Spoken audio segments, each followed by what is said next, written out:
boardroom. This is the Business of Esports.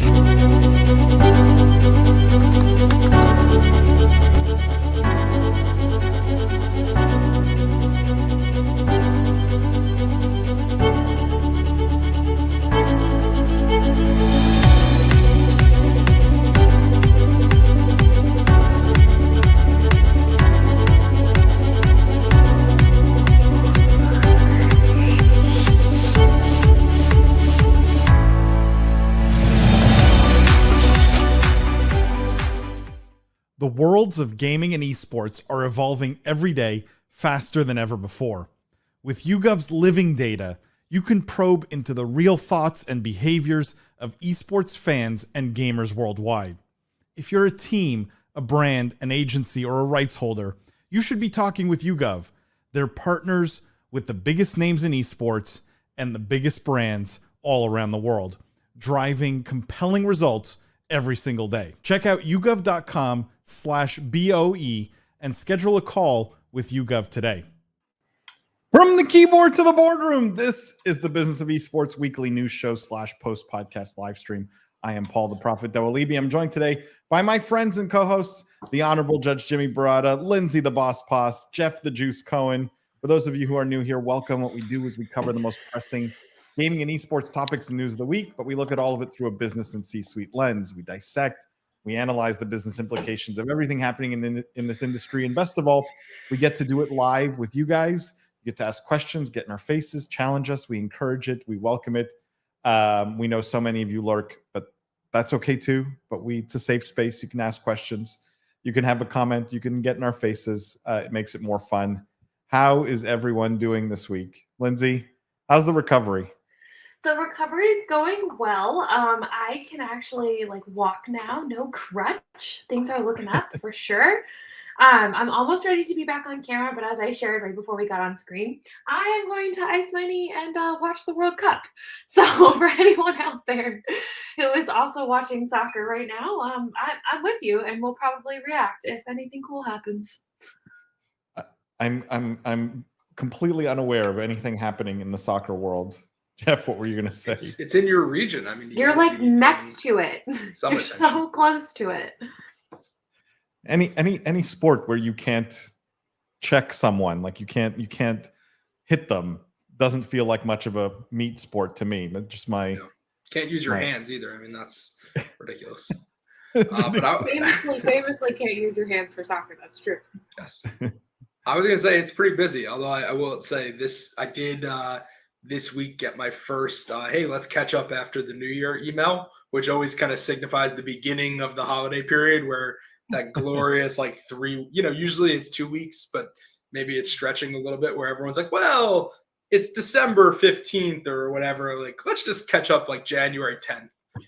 So I got my first of those requests. So it feels like we're officially in the holiday season, even though I feel busier than ever, but kind of getting to that end of the year period. Yeah, when the conferences also slow down a bit, that you're getting towards the end of the year. We do have, even though we are getting towards the end of the year, we do have a pretty busy news week, though, in the gaming world. And I want to start with a topic, an article that, was definitely big news, I would say, a year or two ago. And so it's interesting to call it a follow-up here. And the headline here is from Bloomberg. It says, GameStop reports revenue decline amid broader gaming slump. So what the article says is GameStop posted the biggest quarterly drop in revenue in 2 years. Net sales fell 8.5% to $1.19 billion, lower than the analyst projections of $1.39 billion. The company's still valued at $7 billion, by the way.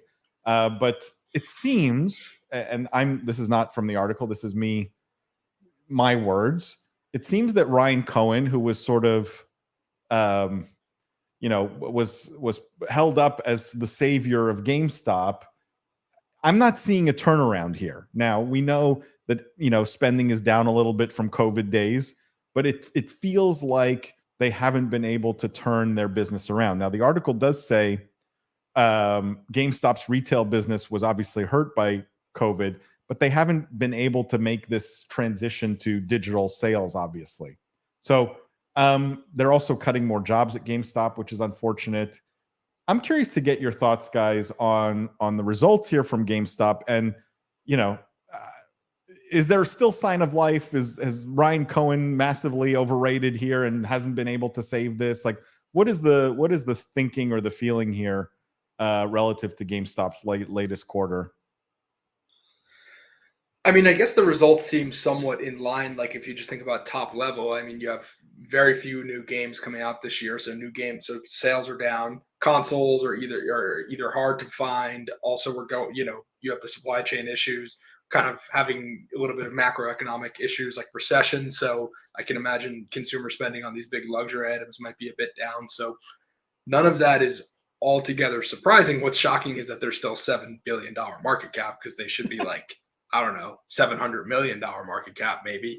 But yeah, to your point, I mean, I don't see anything. It's now been what, a year and a half, 2 years at least since Ryan Cohen. Yeah, like it's been almost 2 years since Ryan Cohen kind of came on, and we just haven't seen anything that innovative. I mean, as you're scrolling through the article, I saw he did some stuff with crypto. Obviously, that probably hasn't gone well, carrying FTX gift cards. Whatever. A lot of people have egg on their face, I guess, around that one, but just doesn't feel like they've done anything innovative, really, is to use a buzzword. Hit it on the head, Jeff. There's no innovation. I mean, they were really cool when I was 13 and I would go in, when I was walking around the mall with my mom and kind of seeing what they had. That was also maybe early Amazon days where there were mostly only books, on Amazon. I couldn't buy most of my games online. I just don't know what the only thing that's different with GameStop's business today than what it was 10 years ago is they added a bunch of Pop Funko dolls and cheap t-shirts. But like, that's not going to save a business alone. This is a company that was trading around $3 a share before, Wall Street bets and all the meme stocks sent it to the moon. And the only upside that it had at that time was the pending release of new gen consoles, which some people theorize would bring in moms and other people into the store to get those consoles for their kids for presents.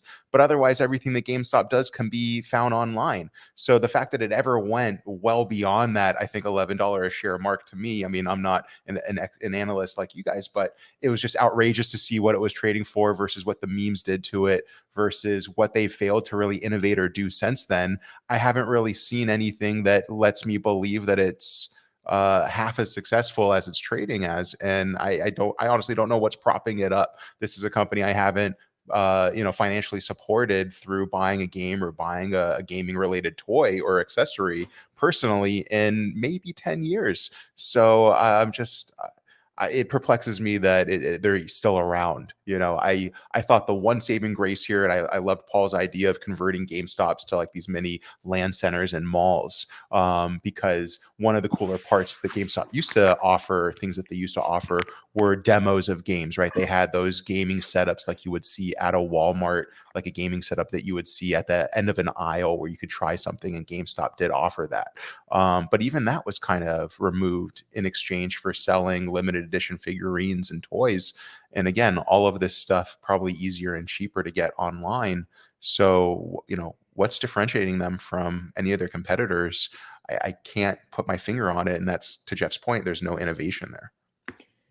Yeah, I want to add on to that a little bit because I just became aware of a company that's doing something that I thought is what GameStop would be doing or somewhat in line with that. That whole idea of they've built out the retail network. How can they best take advantage of that at the current moment? The company's called Immersive Game Box, and it's essentially an interactive way to game with friends through a smaller piece of technology. It's like sort of like a hat. I don't know exactly how to explain, but you co-op games together and not an AR VR environment, sort of like a mix of an escape room and VR gaming, like all in one. Super cool company, expanding extremely rapidly. And I thought that was the type of experience GameStop should be going after. And we've been talking about them doing that for about 2 years. And now they've waited so long even on that aspect that there's a competitor in that space. So even now their retail space is something that's far less interesting with what's being done and innovated on within the market. So I don't know that I always have faith when new leaders come in, especially leaders who have a track record of growing companies and doing great things. It's always a kind of cautious optimism. I didn't expect Ryan Cohen to come in and immediately turn the company around or anything like that. But I'm always a little sad when leaders don't necessarily broaden their horizons or do something kind of radical to change the business model that we know just isn't working. So I would say a little disappointed, but not extremely shocked, especially with the way 2020 went and meme stock and all of that, that there hasn't been much change. I agree, Lindsay. I mean, that's the surprising part, right? That Ryan hasn't really done anything. That you would think with all the hype they had around the business, they would have taken crazy risks because they knew their core business was going to zero, right? Every short seller knew it was going to zero. The market knew it was going to zero. There was only upside for him to try crazy things. And if the only thing they did was like a little bit of crypto, which was maybe the dumbest of all things to do, it's really disappointing, right? Like it's extremely disappointing. It also proves that any retail investor who bought this stock deserved to have lost money on it because there was no chance this business was going to be turned around. It didn't feel like there was any chance of that. Matt says, "What up? We're back. There's a soccer game?" ? Chris says, "Man, no one asks how Jimmy's doing." I'm used to it, Chris. The problem is because I do the podcast with Jimmy before this, and I do ask him how he's doing on the podcast. So you have to listen to both shows to get the full picture. Matt says, "GameStop hasn't done anything innovative in years. They were thinking of doing NFTs, and that's about all that has happened with that company." Yeah, agreed. They didn't do anything. It's the same that it always has been.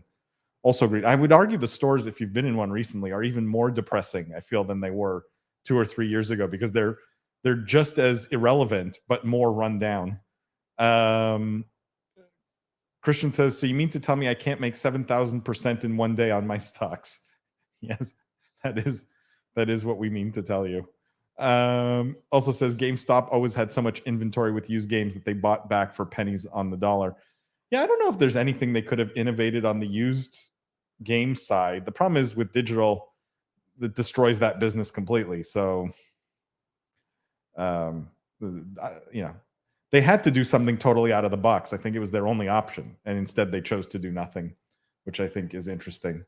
All right, let's move on, guys. Let's talk about. I have, in fact, before I have 3 stories on Fortnite and Epic Games, but before that, I want to do 2 legal stories, let's call it, or even 3 legal stories. Not necessarily back to back, but I thought it was interesting how much sort of legal, maneuvering or challenges and things like that is happening in the industry right now. And the big one, obviously, is Microsoft and Activision-Blizzard. And what's happening here, the headline, the FTC is suing Microsoft to block its Activision-Blizzard purchase. So FTC filed a legal challenge. They're trying to block the purchase. It was filed after supposedly weeks of back and forth between Microsoft, Sony, and regulators over competition concerns and specifically the future of Call of Duty. And if you remember, Microsoft has been on sort of a PR, blast, talking about how, they're not going to make it specific to Xbox and they're trying to alleviate all these concerns. Anyways, the FTC is arguing that the acquisition, and this is quoted, would enable Microsoft to suppress competitors to its Xbox gaming consoles and its rapidly growing subscription content and cloud gaming business. Paraphrasing, the FTC is worried about Game Pass and what having Call of Duty might mean for Game Pass. So interesting that that's what they honed in on. Now, we don't know how this legal challenge is going to play out, but I would love to get your guys' thoughts on it. And what's the prediction? Do we see this deal finally closing at some point? Is this just posturing? Is this what is the purpose here of the FTC's lawsuit? Do you guys think? And could it sink this acquisition altogether? Jimmy, maybe start with you, or Lindsay, if you have thoughts. Yeah, I can start real quick just because I want to point out that there's going to be several think pieces on this by people who have the antitrust experience far more than I do. So that's the first thing. I will say historically, when I've seen And when I worked in technology policy, a lot of times that the suing or the legal challenges happen and they don't necessarily put a pause on the merger. It does lengthen the process, but it can also at times add in built-in consumer protections and requirements. So, and I'm not necessarily saying this is a good thing or a bad thing, but I do know, for example, during the Sprint T-Mobile merger, there was very specific requirements put in to protect low-income customers, which wound up actually being helpful to those consumers at the end of the day. The thing that makes me kind of sad about these kinds of things is the length of time it takes, and that stops development and progress and growth and all of that. If there was a faster way to do this process to basically have a challenge that ensures consumers are protected, I would be all about it. I don't necessarily know that that's going to be this process. I think it's going to be lengthy and ugly. I hope that there are some positive results from it that benefit the gaming community and leave access open to all people, but that remains yet to be seen. Lindsay, do you think it closes this deal? No, these challenges, I don't. And again, there's going to be greater legal minds about this. I'm so curious to see what Jimmy has to say. I don't think there's not many times. Oracle and Microsoft was a previous example, I believe, but that was from like the 90s. There's not a lot of energy around stopping these deals these days. There's a lot of talk about breaking up big tech, but what actions have we seen in the past 10 years that have indicated anything other than, Facebook was allowed to buy WhatsApp and Instagram and all these other things. So I don't think that it stops this deal. Yeah, I mean, I don't think it stops it either. And Paul, I shared here in chat with you another link on this. This was provided to us actually by Matt, so thank you and shout out to Matt, where basically suggesting that the European Union Commission opposes the FTC lawsuit. And so you have an entire region, separate governing body, which seems likely in favor of the acquisition. And so, the FTC, I'm sure, has their own reasons, but what I loved about the second story, particularly this quote from the EU Commission that says the absence of competition concerns did not rely on any statements made by Microsoft about the future distribution strategy. So, you have this lawsuit with concerns about, unfair trade policies, perhaps, or some type of monopoly. And the EU saying you're not even taking into account what Microsoft's saying about what they're going to do with the IP. And Microsoft, if we've covered all of these Phil Spencer stories, right? Wanting to get Call of Duty on Nintendo Switch, extending and guaranteeing Call of Duty on PlayStation for 10 years, unable to put Call of Duty on Game Pass, I think, until after 2024. So all of these different things that they're mitigating those concerns that maybe were overlooked in the filing, something I haven't read personally. It's one of these unfortunate things that slows down, I think, the partnership. That's going to slow down in inevitability, but I don't think, like I said, that it's going to stop it completely. It's just legal recourse for the to address, perhaps try and get some last minute chips out of the deal, right? The FTC's, maybe, hey, we're creating a big stink, and maybe Microsoft says, all right, well, we'll sweeten the pot and fold on a couple of minor terms here and there. So that's what it seems like to me more than anything. Jimmy, they're trying to extract some kind of concessions from Microsoft. That's my gut take on this, Paul, based off of this overwhelming support from the EU Commission, from all of the press we've seen out of Microsoft for the last, this has been going on for 11 months now, right? This was announced January last year. So there's, no shortage of news coverage that we've had on this topic in general.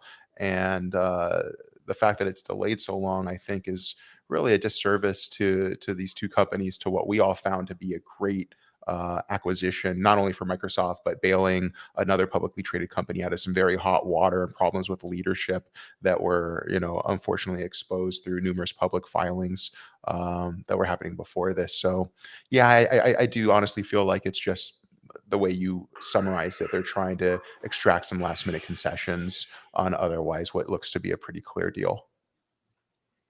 Lindsay, I liked your point on distraction. The good news is Activision-Blizzard doesn't actually make any games anymore, so they can't really get that distracted, right? That's true. I also want to emphasize Jamie's point about the EU Commission. The EU is typically much tougher on big tech, so if there is support there for it, that definitely should tip the scales here. Interesting. Jeff, any thoughts on this before I read? No, I think those were good points. I mean, Lindsay, your last point about the EU, that was what was interesting to me with the juxtaposition there, particularly because like Microsoft's a US brand. So you would think if anything, like the FTC would be, if they were going to play favorite, I think they would favor Microsoft over Sony, given it's just a US company. But I guess their job is to protect consumers. But again, like we all highlighted, I just don't see how this deal is bad for consumers if, you know, if Microsoft's saying they're going to keep Call of Duty on Sony for however long. And it always seems to me that this deal has always been about Game Pass and getting more value into Game Pass, not taking Call of Duty exclusive to Game Pass or exclusive to Microsoft.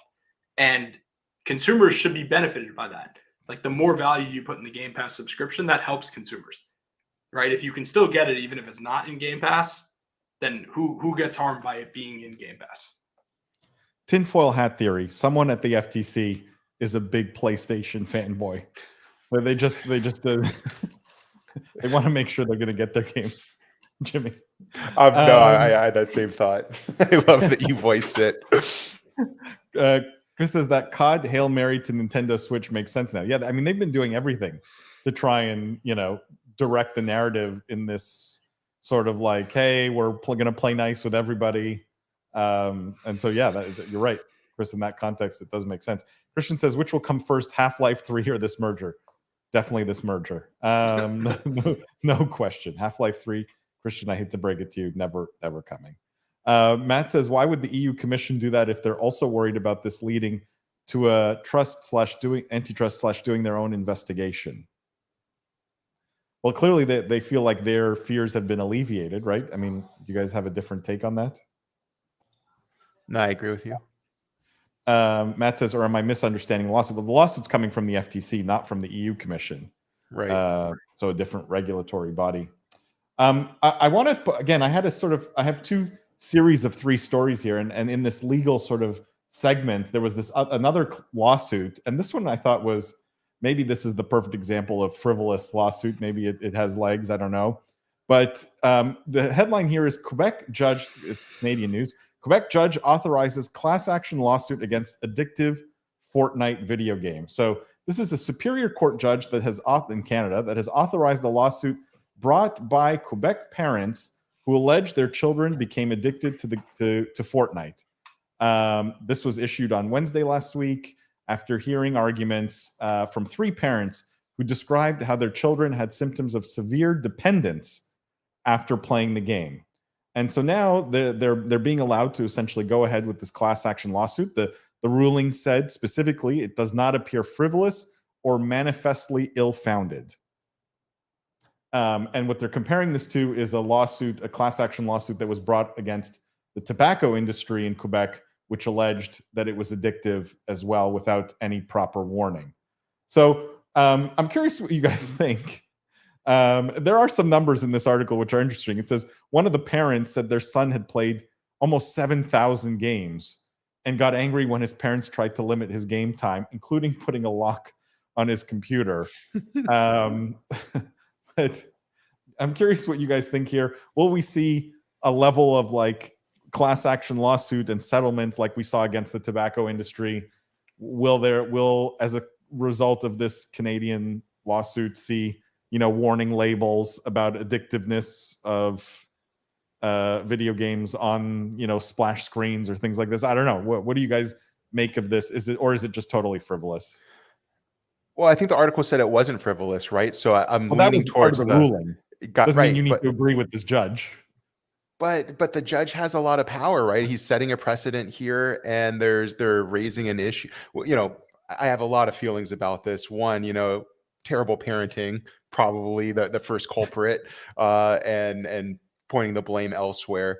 2, this is why everyone hates lawyers, right? Trying to make an issue out of something that might not be one, especially in Canada, where the studies we've seen and we've shared on the show suggest that gaming helps students, right? That gaming with proper restraint, with proper moderation and tools can encourage confidence in schools, that helps kids get out of their shell. And there's a rise in GPAs. I mean, there's a ton of ton of research here that I'm hoping are presented in this case. The scary thing is that you put this issue in front of a judge who might be one of those old heads that's kind of close-minded, and you're going to get something unfavorable to the gaming community that might not necessarily be what we're seeing boots on the ground day to day, all the positive stories that gaming's bringing up with, everything from FDA approved games to treat ADHD to, like I mentioned, the other significant social impact and benefits of gaming, again, with proper moderation, with proper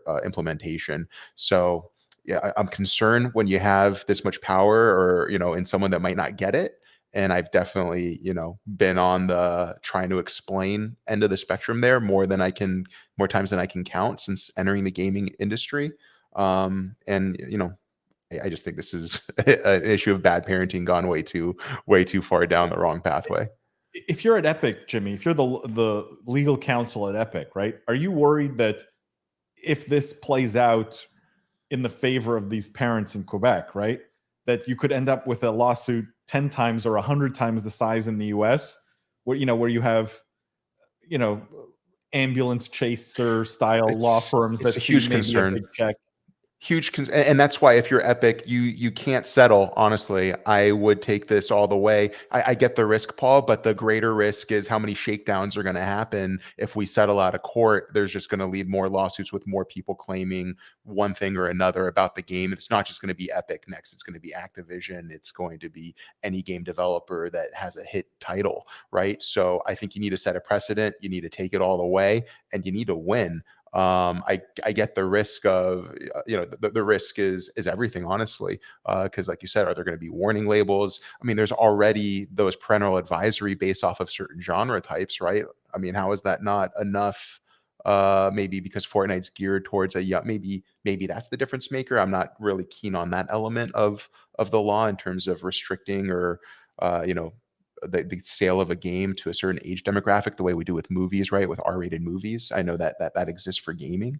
But I think the greater risk is settling and putting a target on your back that you're easy money. I think you need to prove that this game's not addictive and get that dismissed through, like I said, all the studies that we do have and that we have seen showing the positive effects of gaming. It's just going to be, one of those lawyer driven schemes to get rich. Class actions only benefit lawyers. I don't really see this benefiting the families. These are just angry parents. Matt says, addictive gaming lawsuits. Is Canada trying to follow in China's footsteps? That's a good point. Canada does try to follow in China's footsteps in many ways, actually. Quite a bit of accuracy in that comment. Christian says, even if they win the lawsuit, will the kids still be addicted? A lot of finger pointing from the parents here instead of pointing it at themselves. Yeah, I think that was Jimmy's sort of first comment of where are the parents in all this. Lindsay, Jeff, any thoughts on this before we move to the last lawsuit, call it, in this trio? No, I think from my end, I'd be curious Lindsay's thoughts. I mean, I think Jimmy summed up kind of the legal context and the moral context, and also I think your point about the judge, potentially not having all of the context that maybe we do.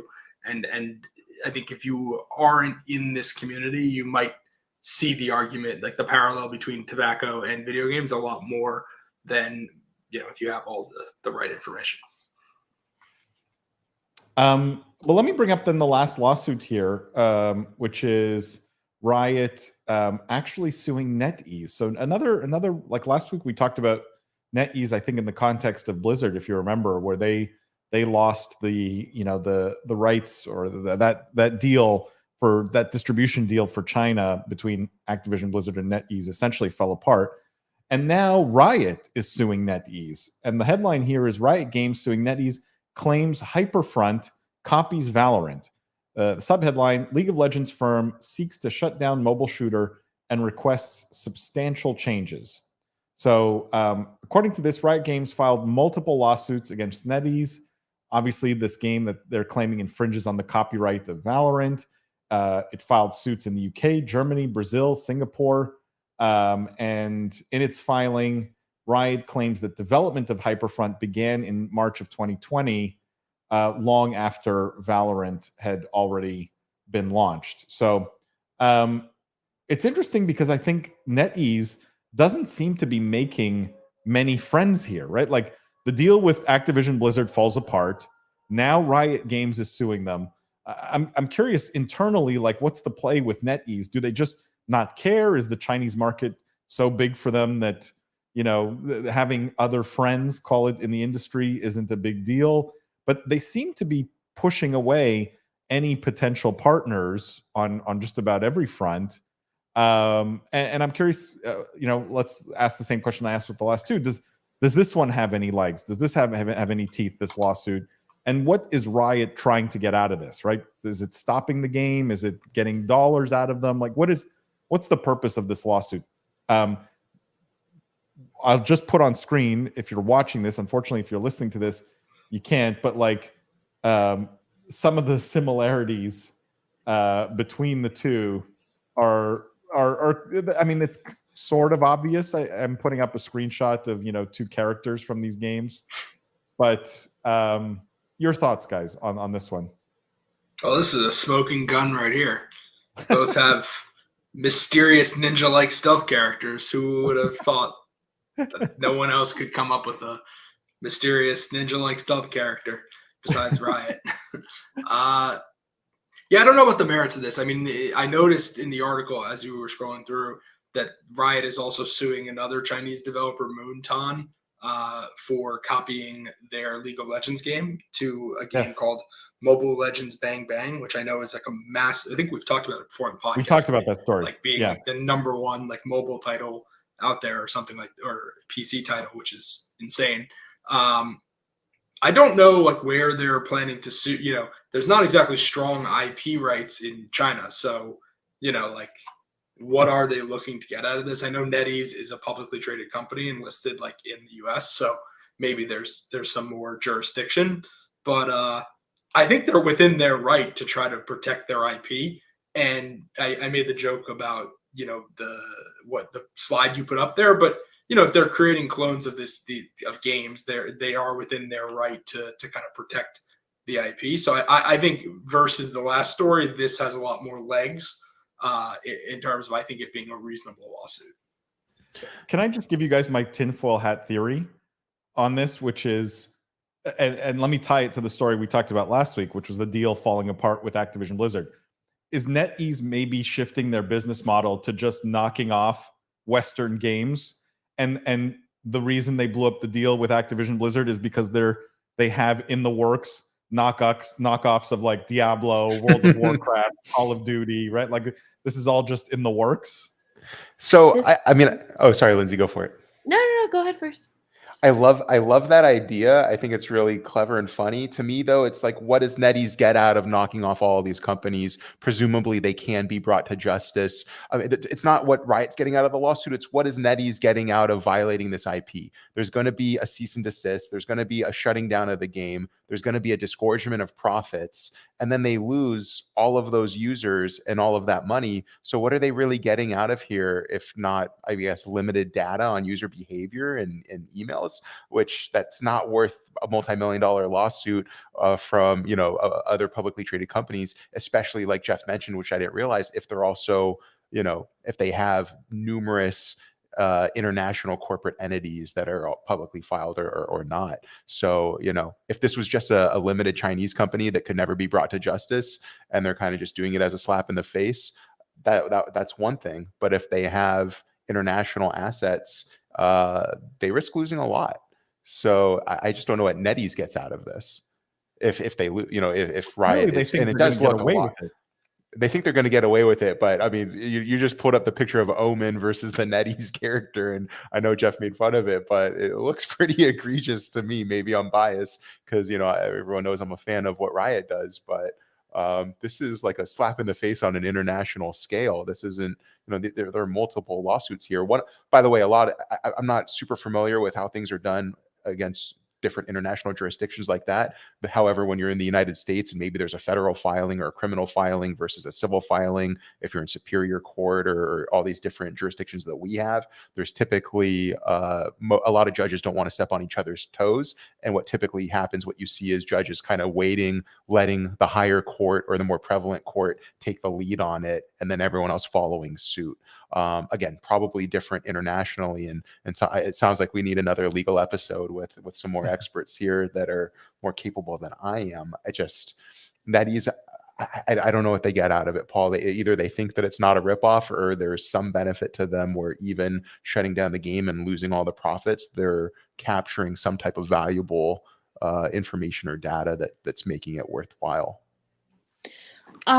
Is there any numbers about how successful this game is? Like, was it a smashing hit for NetEase? I don't remember there being numbers in the article. I'm looking. No. It said there wasn't anything in the article on specific numbers. It did say, though, that Riot called on the courts to order the shutdown of the game and requested substantial, in quotes, damages, although the company did not specify a figure. So, like, there's not even a number around what these damages are, which I would assume would be tied to how much money Hyperfront has made, basically. What I did want to add, because Christian asked it, did anything happen with the lawsuit where they were suing the people that made the carbon copy of Wild Rift?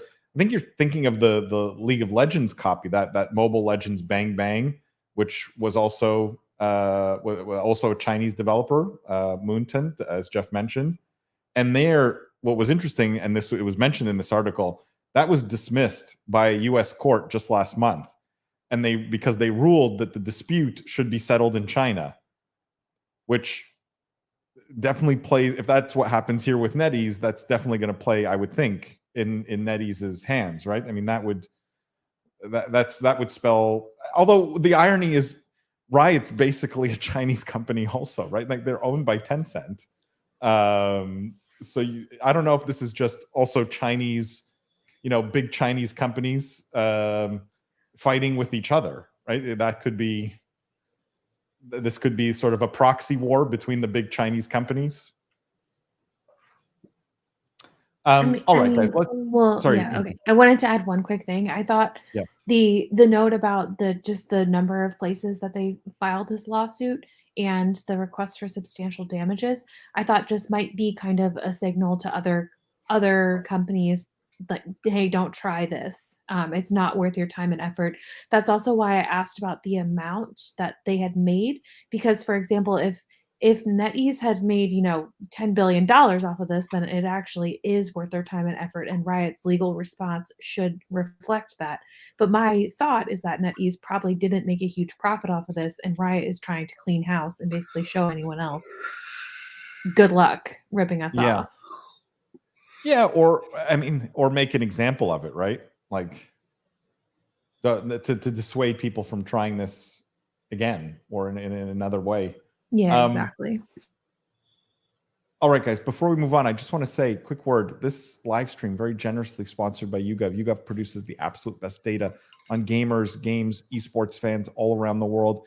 If you're thinking at all about accessing, going after this gaming audience, this very lucrative gaming audience, you absolutely need to be talking to YouGov. Their data is what they call living data. It's constantly updated, and it's extremely actionable. They help you make good decisions. That's the bottom line. They help you make good decisions. So go check out yougov.com/BOE. There's a bunch of free data there. There's some videos there from past BOE Insights segments that we've done on this show, highlighting some of the data that they've produced.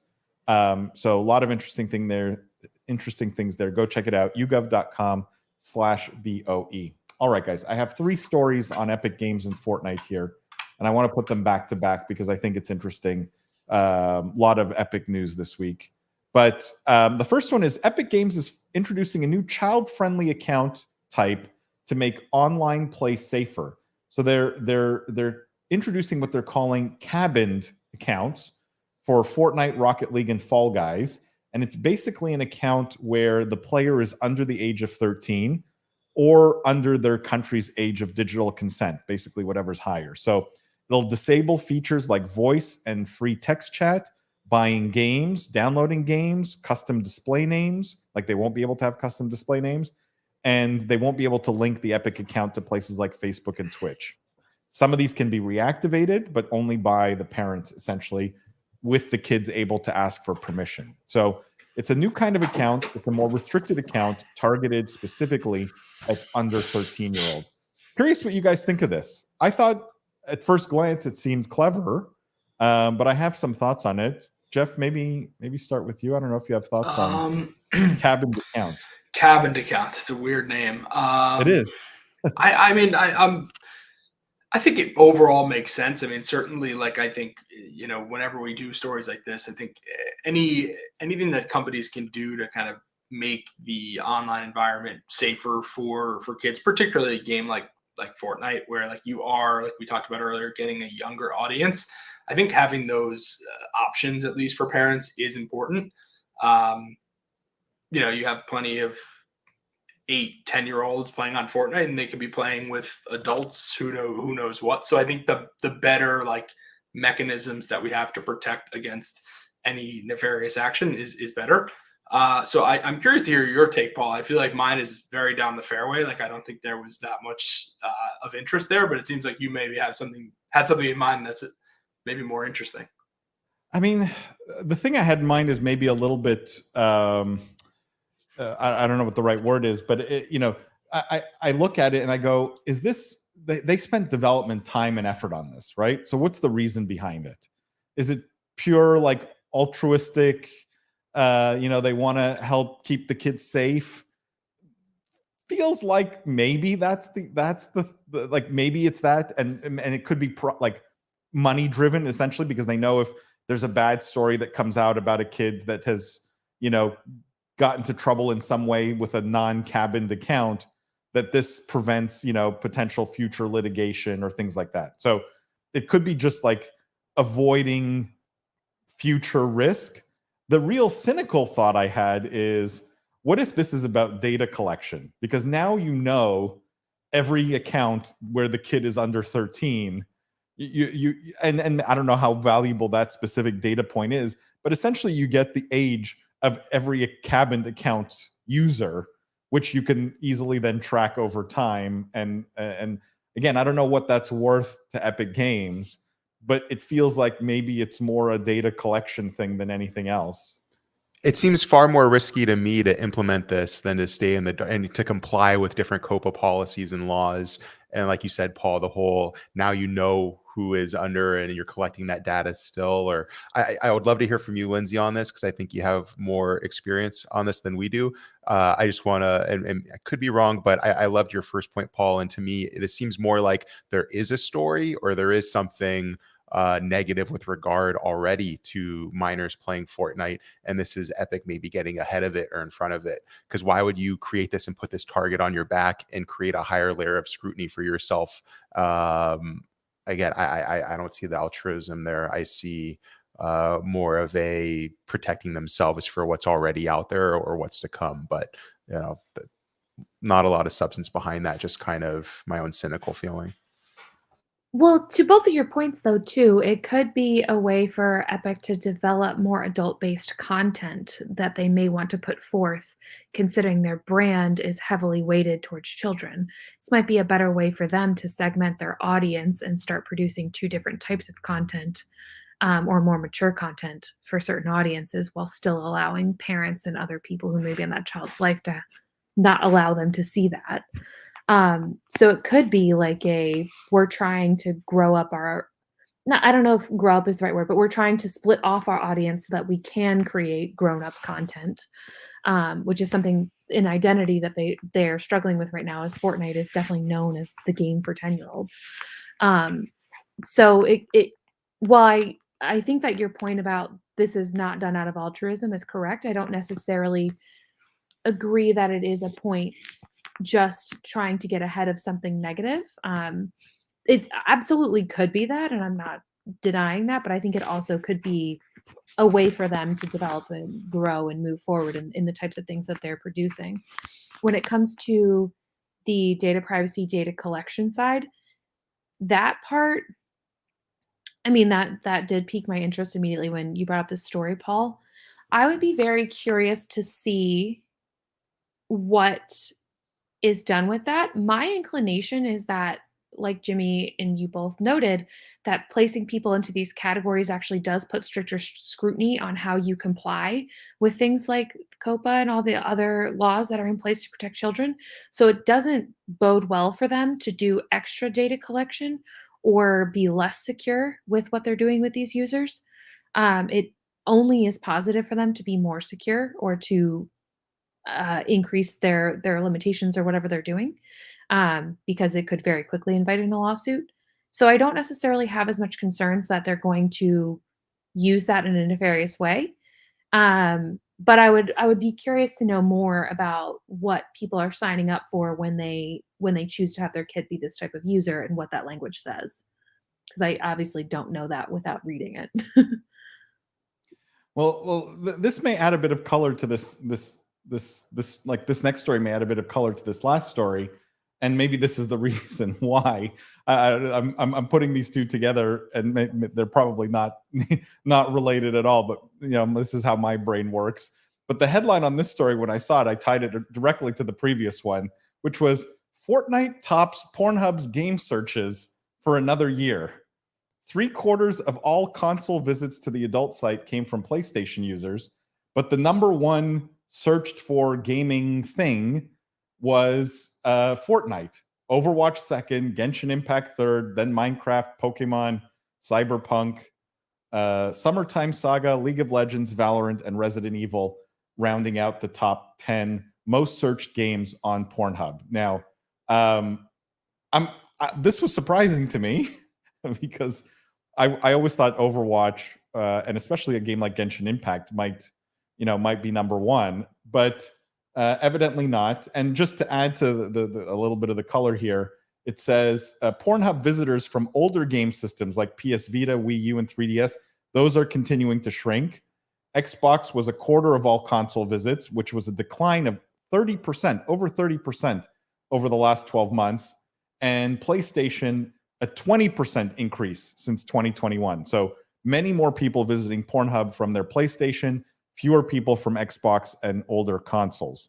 So I want to talk about, tie it to the previous story if you want.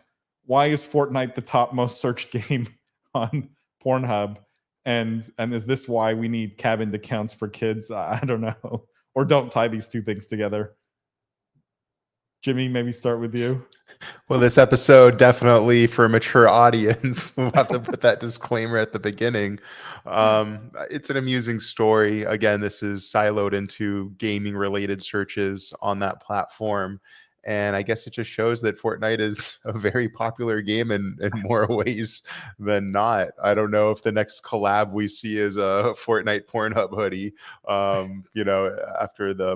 after the other brands that they have worked with. But maybe it's more telling of that website's user behavior more than Fortnite itself or the gaming audience itself, right? I don't know what to make of this, Paul. It's definitely amusing. I'm not going to read. When I see Chris's comments coming in, that's a good one. Story. That's a good one. A bit concerned. So Chris says Fortnite's about to advertise sugary seal brands to cabined accounts real quick. Yeah, I think that's what scared me about that story, Chris. Like the having that data allows them to do potentially interesting or more nefarious things with it. Christian says Fortnite flakes now available at a grocery store near you. Chris says, my God, those kids looking up Cuphead are about to discover two girls. Okay, all right. Well, they're searching for it, Chris, clearly. Cuphead not on the top 20 list, though, I don't think. All right. Any other thoughts on this, Lindsay, Jeff? No, I think my point about Epic being able to develop more mature content is kind of proven. Right? Yeah. There's an audience for it. All right, let's get to the last Fortnite story here, and this one definitely more PG, but I'm going to tie it to one of the other stories we did here. It's Mr. Beast x Fortnite $1 million extreme survival challenge. So this is a collaboration between Mr. Beast and Fortnite.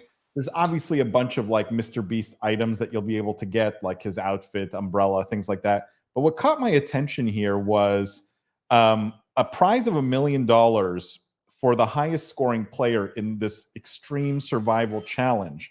And what was interesting about it is it's only going to be live for 3 hours. You have to rack up points in that 3-hour period. And in the context of that Quebec lawsuit, I was like, this must contribute to, like, if these kids are already addicted, can you imagine if you tell them only for 3 hours to be able to win the Mr. Beast challenge, you have to be on and playing this game?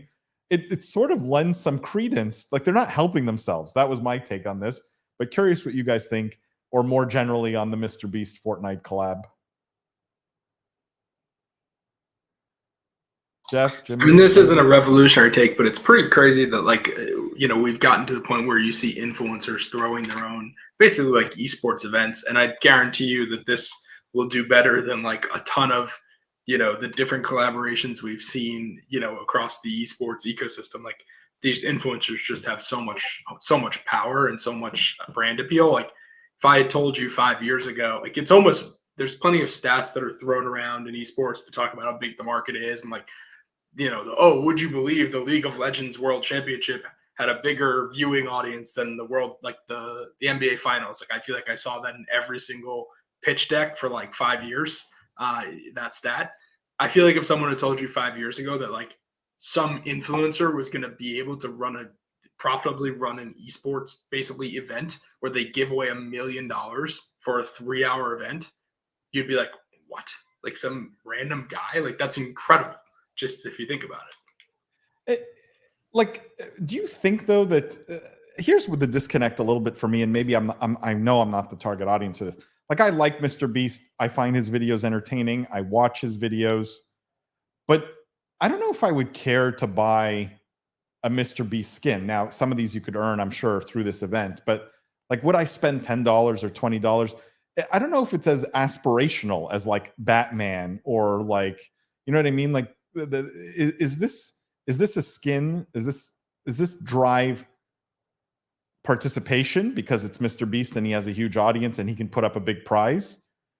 Or do you think people truly care about the items here and the cosmetics? Talk about addictive gaming with children. I think collecting an eclectic locker full of exclusive limited release skins is really valuable and something kids brag about that play Fortnite. You know, when I played Fortnite, which we were, my squad and I were pretty good at the time, haven't played in years and probably a lot worse now. You know, it was always what skin you can pull out of your locker to play with after the LTM was done that you can kind of flex on everybody else, because you had the purple skeleton or, you know, the blue knight or whatever it was from early seasons. And then it changed to, you know, these LTM events where you get like the Jordan skin when they did the Jordan release, or this Mr. Beast one. You know, you guys have levied in the past, I think, some criticisms about Fortnite with their other activations. I have always praised them. I love this because, you know, we've seen concerts, we've seen month-long events, we've seen week-long events, and now you have a 3-hour challenge for $1 million. I think they're continuing to change what they're doing to engage their audience and to get kids to play the game. They're expanding into the YouTube creator realm here and seeing what the overlap is. It's a data point for them. It's also a very clever, unique activation where in the past, I think it was mostly Twitch streamers as well as, you know, non-endemic athletes or musicians that were activated in Fortnite, or brands for that same kind of line of thought there. So I don't know. I really like it. I think it's going to be a huge success. I think the $1 million is going to attract a lot of people. I think the fact that it's only 3 hours, you're going to see a crazy spike in Fortnite traffic for that one day and for that one activation.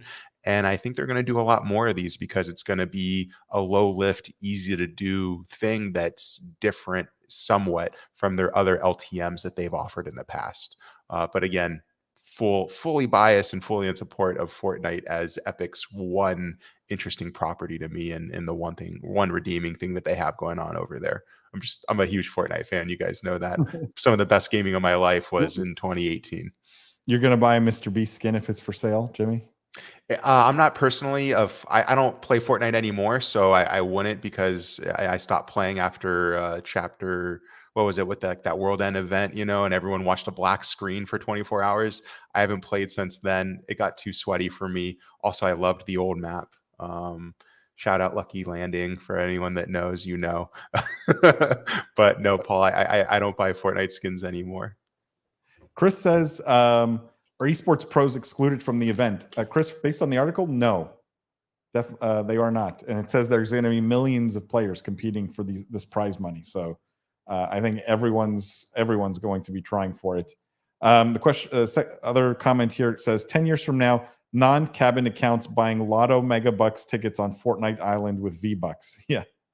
That it's interesting, Chris, because they could do the opposite of the cabin account, right? And actually make an account where you prove that you're over 18 and open up specific content to you for that. That's interesting. And it'll be interesting to see if they go down that path and this comes true. That may become a reality.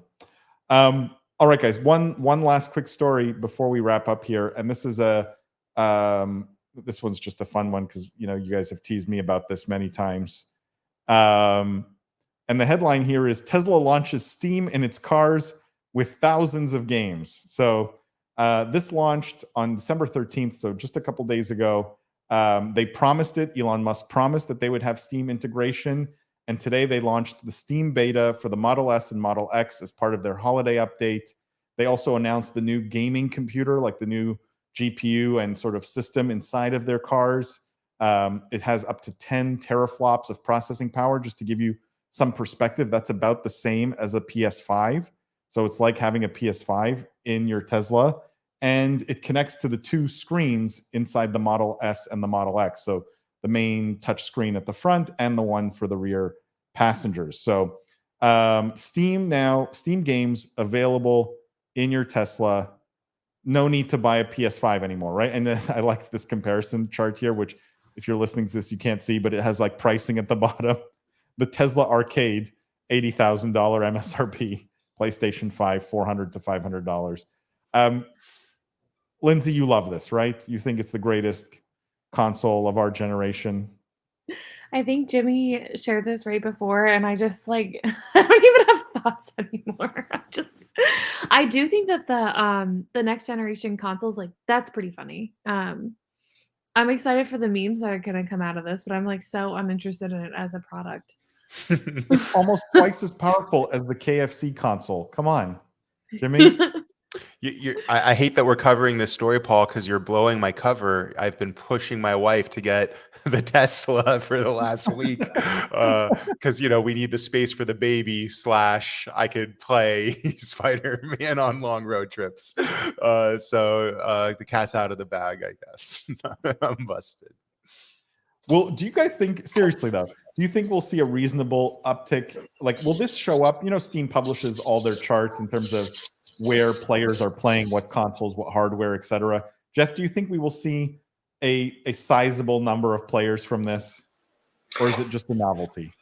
I think it's a novelty, but at the same time, I think it could be cool for your kids if they were sitting in the back and were able to play. I remember growing up, I used to think it was so cool when people had those minivans where you had a car or a TV in the car. Remember that was a thing back before cell phones and stuff. It was yeah, wow, that person's car has a DVD player for long road trips.